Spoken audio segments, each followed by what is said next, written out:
여기까지 도우셨다. 에벤네셀이라고 보통 말하죠. 오늘 이 말씀을 상고하고자 합니다. 우리가 이스라엘 백성들의 역사를 보면은 모세가 이스라엘 백성들을 애굽 땅에서 출애굽시켰지만, 그러나 백성들은 가나안 땅에 들어갈 만한 준비가 전혀 되지 않았습니다. 결국 그들은 거의 광야에서 다 죽습니다. 여호수아를 통해서, 여호수아 갈렙, 애굽 땅에서 나온 성년은 2사람밖에 없었습니다. 그리고 전부 20세 이하, 그리고 새로 태어난 사람들, 이 사람들을 데리고 가나안 땅에 들어갔습니다. 그러나 여호수아가 나이가 많고 결국은 세상을 떠나게 되자 급속도로 이스라엘 백성들은 범죄의 자리에 빠지게 됩니다. 우상을 섬기기 시작했습니다. 또 뿐만 아니고 영적으로 얼마나 음란한 삶을 살았는지 모릅니다. 그렇기 때문에 그들에게는 하나님의 징계가 임할 수밖에 없었습니다. 당시 제사장 엘리의 두 아들의 모습을 보면은 아주 가관입니다. 하나님 앞에 드리는 제사를, 제물을 빼앗아서 자기네들이 먹는 그런 모습을 봅니다. 아마 하목제 제물 같은 경우는 쇳갈 고리를 그 가마솥에다 집어넣어서 걸리는 대로 그 잡아내서 먹는, 하나님께 아직 제사가 드려지지 않은 상태에서 그런 행동들을 했습니다. 심지어 제물을 뺏어갑니다. 하나님께 드릴 제물이라 하면은 우리 제사장은 날고기를 좋아한다 하면서 뺏어갔습니다. 얼마나 그들이 하나님의 제사를 멸시하고 하나님을 안 믿었으면 성전 안에서, 회막 안에서 수종드는 여인과 간음을 하고 온갖 나쁜 소문이 다 났습니다. 엘리 제사장은 자기의 두 아들에 대해서 그 모든 악행을 꾸중조차 하지 못하는 그런 모습을 봅니다. 당연히 이 하나님의 징계는 무섭게 임하죠. 블레셋이 쳐들어왔는데 블레셋은 너무 강합니다. 그들을 당할 수가 없습니다. 우리가 믿음으로 살면 적들은 아무것도 아니지만 믿음으로 안 살면 모든 세상의 것들이 우리보다 훨씬 더 강합니다. 이스라엘 백성들은 전쟁터에서 엄청난 고통을 당한 것을 볼 수가 있습니다. 전쟁에 져버렸습니다. 법궤도 빼앗겼습니다. 홈리와 비나스 그 두 제사장도 전쟁터에서 전사했습니다. 이 소식을 들은 엘리는 뒤로 자빠져서 목이 부러져서 죽었습니다. 비나스의 아내는 임산부였는데 남편이 죽은 소식을 듣자 바로 배가 아파서 자식을 낳았는데 본인도 죽어버렸습니다. 초상이 그냥 초상이 아니고 줄초상이 나버렸습니다. 사람들은 거기에 태어난 아기를 이가봇이라 이름을 지었습니다. 하나님의 영광이 떠났다. 아주 기가 막힌 시대가 되어버린 것입니다. 너무나도 절망적인 상황이 벌어진 것입니다. 이럴 때에 바로 사무엘이 등장을 합니다. 그리고 백성들을 향해서 미스바로 모이라, 내가 너희를 위해서 기도하리라, 그렇게 합니다. 백성들이 미스바 광장에 모여서 물을 길러 부으면서 금식하면서 회개했습니다. 하나님의 백성들이 이렇게 회개할 때에 또 블레셋은 회개하는 하나님의 백성들을 그냥 두지 않습니다. 그들이 또 쳐들어온 것입니다.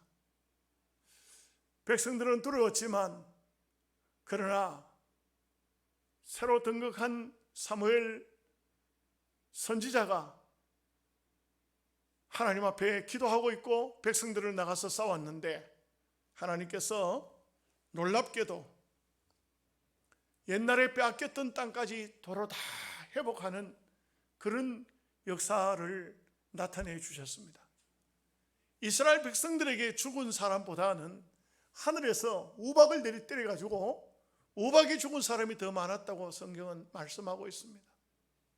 엄청난 하나님의 보호와 적극적인 하나님의 개입이 이스라엘 백성들로 하여금 큰 승리를 가져오게 했습니다.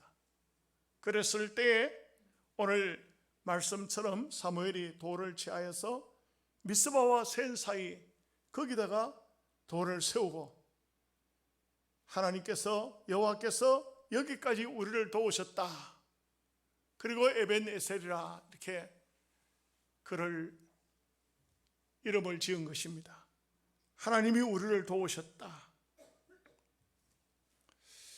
여러분 시편 7편 2절 12절 말씀에 사람이 회개치 아니하면 저가 그 칼을 가르시며 그 활을 당겨 예비하셨도다. 에스겔서 18장 30절에 나 주 여호와가 말하노라 이스라엘 족속아 내가 너희 각 사람의 행한 대로 국문할지라 너희는 돌이켜 회개하고 모든 죄에서 떠날지어다. 그리 한즉 제약이 너희를 패망케 아니하리라. 역대하 7장 14절에 내 이름으로 일컬는 내 백성이 그들의 악한 길에서 떠나 스스로 낮추고 기도하여 내 얼굴을 찾으면 내가 하늘에서 듣고 그들의 죄를 사하고 그들의 땅을 고칠지라. 회개는 하나님이 요구하시는 조건입니다. 우리가 시대적으로 어려울 때, 힘들 때 우리가 할 수 있는 것은 무엇이 있겠습니까? 하나님 앞에 회개하는 길인 것입니다. 회개는 어떤 특별한 사람들이 하는 것이 아닙니다. 니느웨 성 사람들이 전부가 하나님 앞에 미움을 받았을 때 하나님께서는 이 니느웨를 40일 후에 망하게 하겠다 말씀하시고 요나를 보냈습니다. 요나는 우여곡절 끝에 하룻길을 가면서 니느웨 성이 회개치 않으면 망한다고 외쳤는데 그들은 하나같이 다 회개했습니다. 오히려 요나가 마음이 상했어요. 망하면 좋겠는데 블레셋 도시 니느웨는 우리의 원수 국가인데 망했으면 좋겠는데 그런데 하나님의 마음은 달랐습니다. 요나야 화내지 마라. 저 지척을 분간하지 못하는 저 성에 20만 명이나 되는 사람이 있는데 내가 그들을 아끼지 않겠느냐? 하나님께서는 우리에게 회개를 촉구하십니다. 회개하면 살려주실 것이다 이렇게 말씀하고 있는 것이 바로 이 본문과 또 같은 말씀이라고 맥락은 같다고 볼 수 있겠습니다. 예레미야서 18장 7절에서 8절 말씀에 내가 언제든지 어느 민족이나 국가를 뽑거나 파하거나 멸하리라 한다고 하자 만일 나의 말한 그 민족이 그 악에서 돌이키면 내가 그에게 내리기로 생각하였던 재앙에 대하여 뜻을 돌이키리라. 하나님은 언제든지 어떤 악한 민족이라 할지라도 돌이키면 회개하면 저들이 하나님 앞에 돌아오면 용서하신다는 것을 알 수가 있습니다. 오늘 이 본문의 말씀을 통해서 몇 가지를 생각합니다. 첫째는 고통 중에 부르짖으면 에베네셀 하나님의 도우심이 나타납니다. 시편 118편 5절 말씀에 내가 고통 중에 여호와께 부르짖었더니 여호와께서 응답하시고 나를 강활한 곳에 세우셨도다. 이스라엘 백성들의 모습을 보면은 참 기가 막혔죠. 제사장 죽고 법궤는 빼앗기고 또 정말 그 당시는 너무나도 어둡고 암담했었습니다. 우리가 시기적으로 보면 코로나가 오고 또 좌파 정권이 들어서고 얼마나 암담했고 얼마나 힘들었습니까?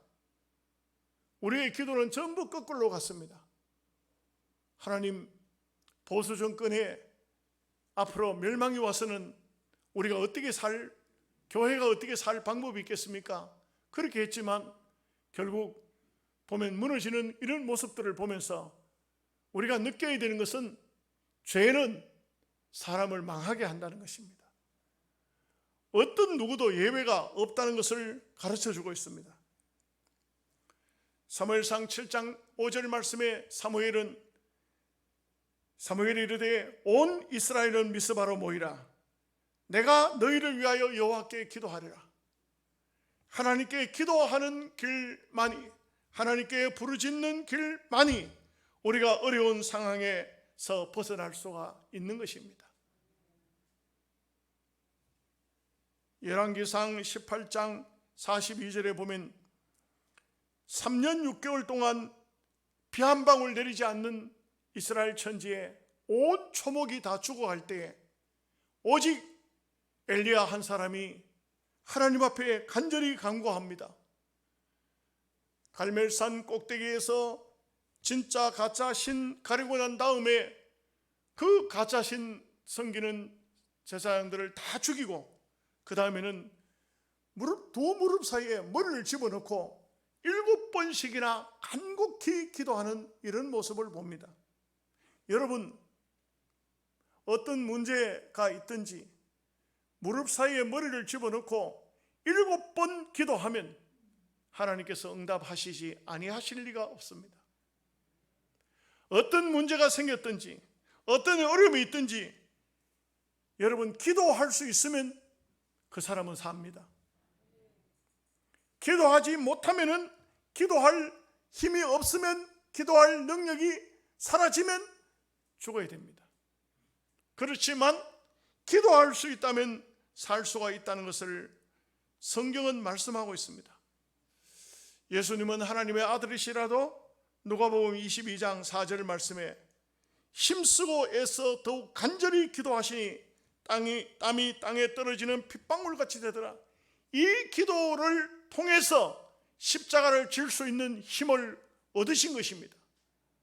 예수님은 땅에 오신 목적이 본인 스스로가 밝히기를 나는 죽으러 왔다고 말씀했지만 막상 죽음이 눈앞에 다가왔을 때 주님도 겟세마네 동산에서 이와 같이 기도하셨다는 것을 알 수가 있습니다. 시편 3편 4절 말씀에 내가 나의 목소리로 여호와께 부르짖으니 그 성산에서 응답하시는도다. 성도는 부르짖으면 하나님께서 응답하시도록 되어져 있는 것입니다. 시편 18편 6절 말씀에 내가 한란에서 여호와께 아뢰며 나의 하나님께 부르짖었더니 저가 그 전에서 내 소리를 들으시며 그 앞에서 나의 부르짖음이 그 귀에 들렸도다. 그래서 우리가 어떤 상황이 딱 왔을 때 이거 큰일 났다, 어떻게 하지? 사람을 찾아다닐 것이 아니라 정말 어려운 문제가 딱 다가왔을 때 기도한다는 것은 놀라운 은혜고 놀라운 하나님의 복이 아닐 수가 없습니다.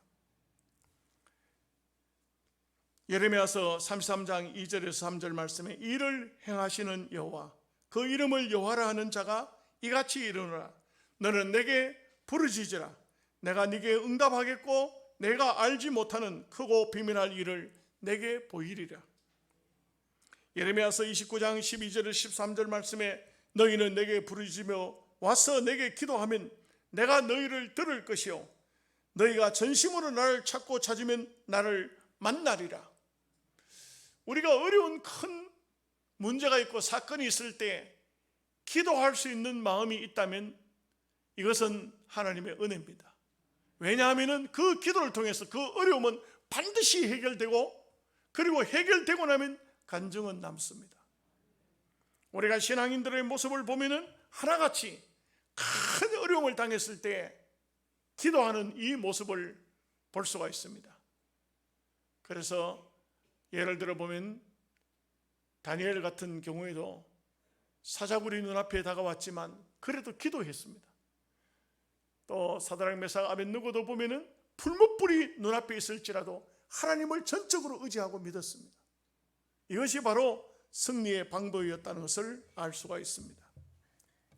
두 번째로 생각할 말씀은 하나님을 전적으로 의지해야 합니다. 이스라엘 백성들은 하나님을 의지하는 일을 게을리했습니다.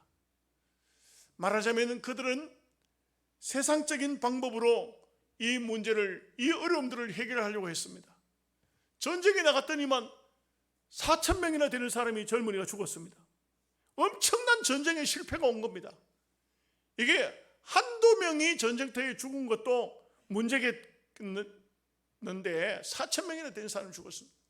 그러면 하나님 앞에 기도해야 되고 뭔가 문제를 찾아야 될 것인데, 아이고 이거 법궤를 메고 나가자. 여러분, 형식적인 교인들은요 절대 하나님의 역사를 맛볼 수 없습니다. 여러분, 믿음의 생활은 참이고 진실이고 사실이고 팩트지, 이거는 하나의 종교성을 가졌다 해가지고 믿음의 사람이 아닙니다. 아이고, 전쟁에 지내 하나님이 전쟁터에 안 오셨나?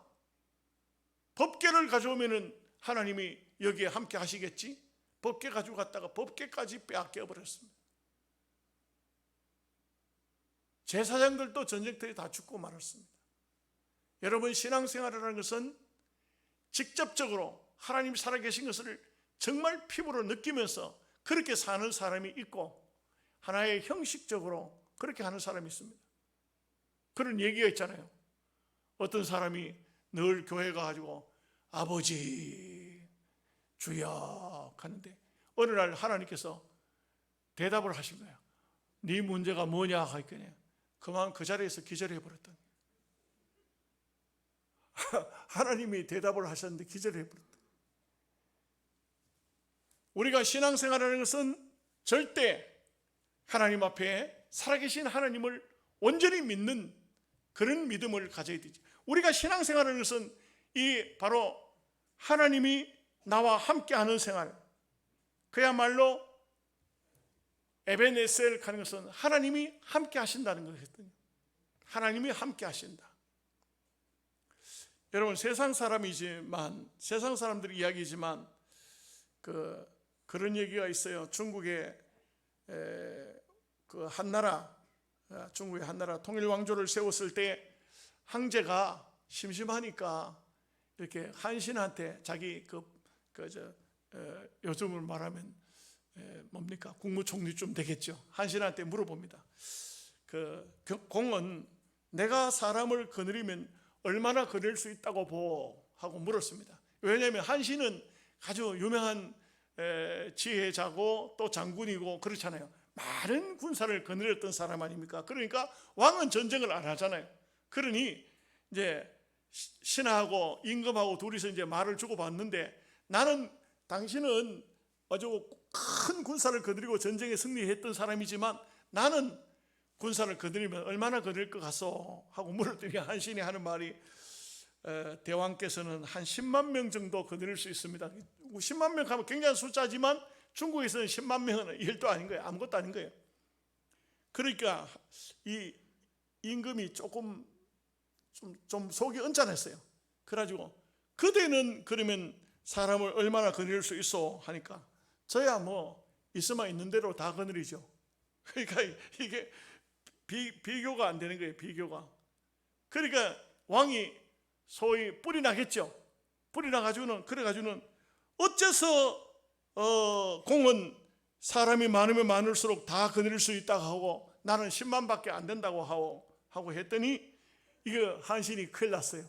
이게 농담하다가 잘못하면 임금의 진노를 사게 생겼는 게.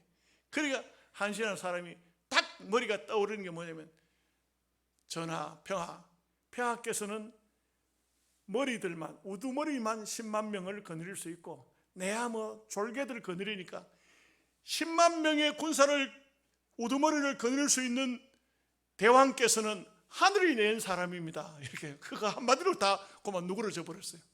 하늘이 낸 사람입니다.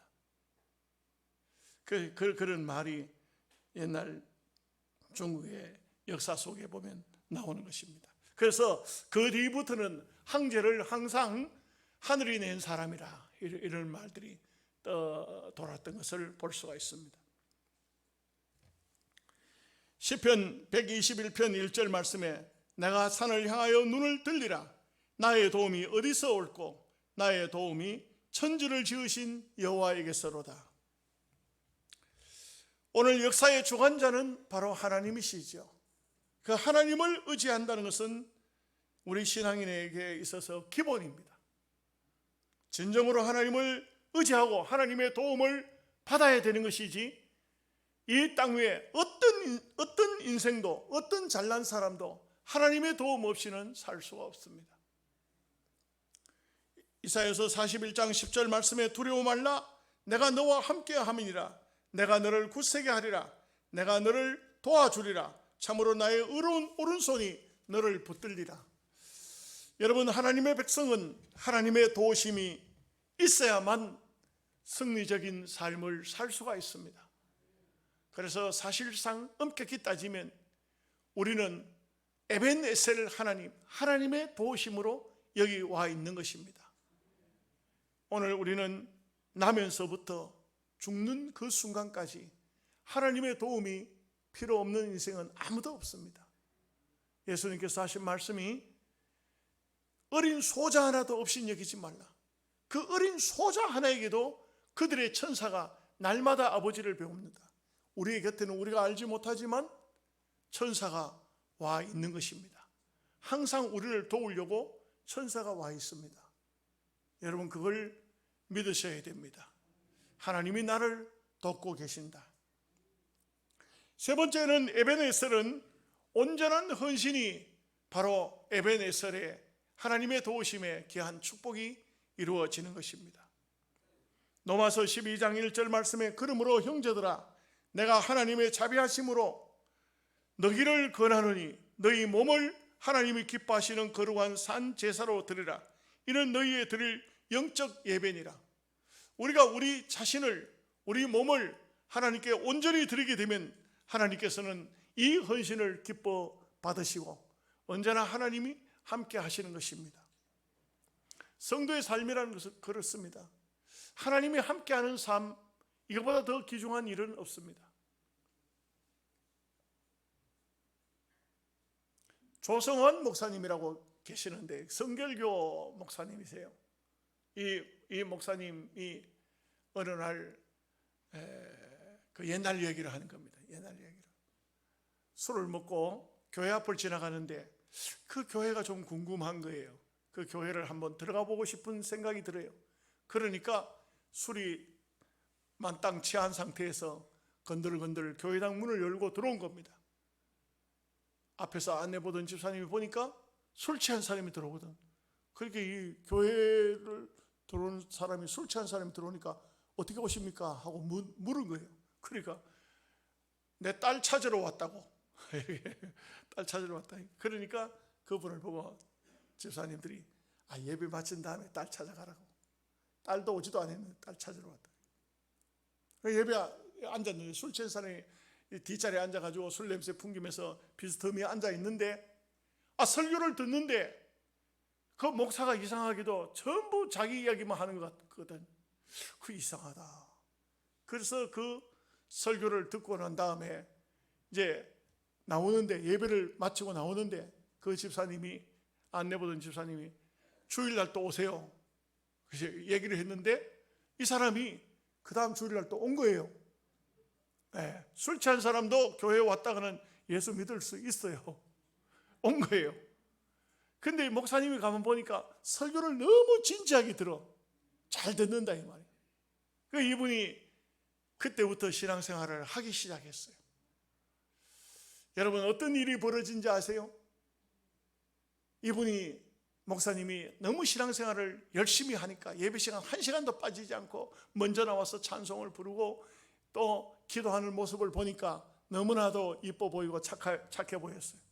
그러니까 그런 가운데서 그 충청도 공주 지역인데 시골에서 어느 교회에 교육자를 못 모시고 있는 교회에서 우리가 교육자를 못 모시니까 너무 힘듭니다. 목사님 와서 부흥회라도 한번 해주세요. 그렇게 부탁을 했답니다. 그래서 목사님이 시골교회 교인이 한 열 몇 명 되는 그런 교회에 부흥회를 인도하러 가려고 하니까 본인도 좀 힘들었던 것 같아요. 그러니까 그걸 거절을 해야 되겠는데 어떻게 거절을 할 수도 없고 내가 바쁘다 하니까, 그러니까 그 교인들이 하는 말이, 목사님 바쁘시면은 장로님이라도 보내주세요. 장로님이라도 와서 부흥회를 해달라고 하는 거예요. 그러니까 이 장로님들, 목사님이 가만히 생각해 봤어요. 장로님들 누구를 보내면 될까? 근데 아무도 장로님들이 목사님한테 떠오르지를 않는 거예요. 그러니까 한 사람이 딱 떠오르는데 누구냐면 아직도 세례도 안 받은 그 열심히 나오는 교회 그 사람, 그 청년이 생각이 났어요. 그래 그 사람을 불러가지고 아무개 선생, 저 어디 시골 교회 가서 부흥회를 하고 오라고. 그러니까 제가 어떻게 부흥회를 하러 갑니까? 그래 내가 시킨 대로 하면 돼. 찬송을 한 30분 불러. 열심히 30분 부르고 성경을 30분 정도 읽어. 마태복음부터 읽으면 돼. 같이 읽어. 그 다음에 한 30분 기도해. 통성으로 기도해. 그 다음에 주기도문을 마치면 돼.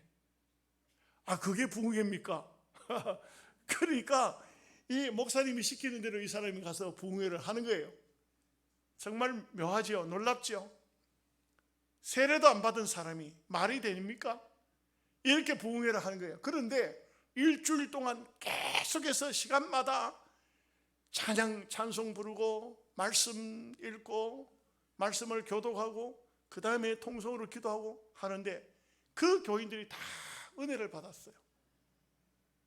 여러분도 한번 해보십시오. 집에서 해도 돼요. 예? 찬송 부르고 말씀 읽고 기도하고 은혜가 된다고. 그 일주일 동안 이 부흥회를 하고 난 다음에 이 청년이 목사님 와서 목사님 부흥회 잘 갔다 왔습니다. 어떻더냐? 교인들이 막 은혜를 받고 난리가 났습니다. 예? 그러면서 이 청년이 하는 말이 있어요. 목사님, 내가 아무래도 일반 평교인 하기는 틀린 것 같습니다. 내가 아무래도 목사의 은사가 있는 것 같습니다. 나를 신학교 추천해 주십시오. 그래가지고 신학교 갔던 사람이 바로 조성환 목사라는 것입니다. 놀랍지요? 하나님을 전적으로 믿으면, 하나님을 진심으로 믿으면 하나님은 함께 하십니다. 놀라운 역사를 일으키는 거예요. 절대적으로 특별한 사람에게 은혜가 임하는 것이 아닙니다. 온전히 하나님 앞에 헌신되면 하나님은 그 사람을 쓰십니다.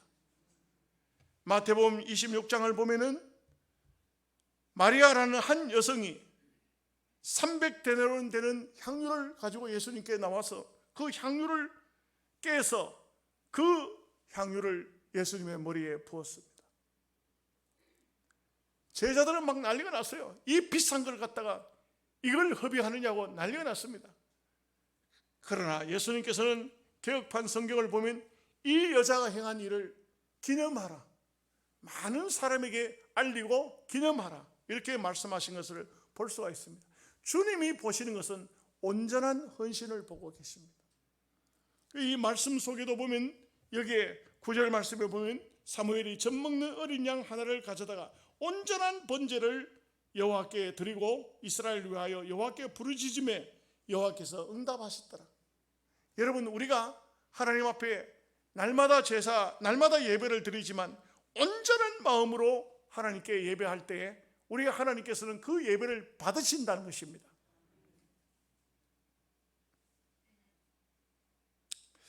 사도 바울도 보면은 빌립보서 2장 17절 말씀에 너희 믿음의 제물과 봉사 위에 내가 나를 간제로 드릴지라도 나는 기뻐하고 너희 무리와 함께 기뻐하리라, 그렇게 말씀했습니다. 이 말씀이 무슨 말씀이냐? 너희들이 하나님 앞에 제사를 드리는데 옛날에 제사를 다 지내고 나면 마지막에 이 제사가 제물을 드리고 제사를 드리고 난 다음에 거기 양이든지 염소든지 피를 받아서 그 피를 그 위에다 붓습니다. 이 제사가 끝이 나는 거예요. 너희가 온전한 제사만 드린다면 나를 거기에 제물 간제로 드릴지라도 나는 기뻐하겠다. 자기 자신을 바울은 그렇게 말하고 있어요. 존 웨슬러 목사님이 이런 말을 했습니다. 내가 할 수 있는 모든 방법으로, 내가 할 수 있는 모든 곳에서 모든 사람을 위해서 내가 온전한 봉사를 하는 것이 나의 목표요, 나의 삶이다. 자기를 온전하게 헌신하겠다는 것입니다. 여러분, 세상에서 가장 아름다운 사람이 어떤 사람인 줄 아세요? 어떤 부부가 부부싸움을 했답니다. 부부싸움이 끝이 안 났어요. 그래서 목사님께 판결을 받으러 왔어요. 목사님, 이제 남편이 먼저 말해요. 목사님, 제가 열심히 돈 벌어서 집사람 갖다 줍니다. 집사람 백화점 가져가면 백화점 따라가가지고 내가 다 물건 사는데 다 사줍니다. 원하면 원한 대로 다 합니다. 생일이라 하면 외식도 해줍니다. 이 사람은 뭐가 불만인지 모르겠습니다. 내가 해줄 거 다 해줬는데. 여자분들에게 한번 물어보십시다. 그러면 뭐가 불만입니까? 해줄 거 다 해줬는데. 부인이 대답합니다. 목사님, 맞습니다. 돈도 많이 벌어줬고요, 모든 거 다 해줬습니다. 그런데 이 사람은 자기를 나에게 주지 않습니다. 무슨 말일까요? 다 준 것 같은데 자기를 안 줬다. 자기를. 이해가 안 되세요? 할 수 없죠. 다 준 것 같은데 자기를 안 줬다. 여러분 꼭 기억하십시오. 우리가 하나님 앞에 찬양도 했습니다. 기도도 했습니다. 헌금도 했습니다. 여러분 자신을 하나님께 드리지 않으면 아무 소용이 없어요. 무효입니다. 무효. 그것은 헌신이 될 수가 없어요. 그래서 온전히 내 자신을 하나님께 드리는 이 온전한 헌신 앞에 바로 에베네셀은 역사가 일어나는 것입니다. 기도하겠습니다. 하나님, 우리 아버지, 은혜와 사랑을 생각할 때 감사합니다. 오늘 이스라엘 백성들은 큰 위기를 맞이하였지만, 그러나 이 위기 속에서